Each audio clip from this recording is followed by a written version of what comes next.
It's not terribly surprising that the summit in Singapore is not going to take place. I mean, we have seen two highly tendentious, very aggressive, very threatening statements by the North Korean government in the past week. They are clearly backing away from these early commitments that they had made to completely dismantle their nuclear apparatus.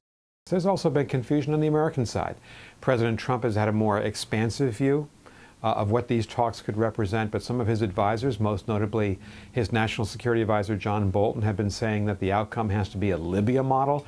The Libya model was the fall of the Gaddafi government and the death of Muammar Gaddafi, so one can understand this might concern the North Korean side.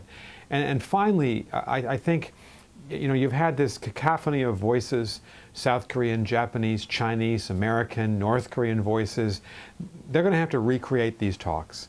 And the talks, I think, should be pursued because they should not end the attempt to resolve this by diplomacy. Military option is potentially catastrophic, very problematic for the United States. We're clearly better off staying with diplomacy, so I don't see this as the end of diplomacy. But certainly it's a disappointment, but one that was predictable. Oh, I think it just means that we're at the end of the beginning, not the beginning of the end, as Churchill would have said. Diplomacy requires strategic patience. If you think of the Iran talks, they took 10 years over two American administrations, George W. Bush and Barack Obama, to succeed when President Obama negotiated the Iran nuclear deal in 2015. Every indication is that this will be a multi-year negotiation. North Korea has nuclear weapons.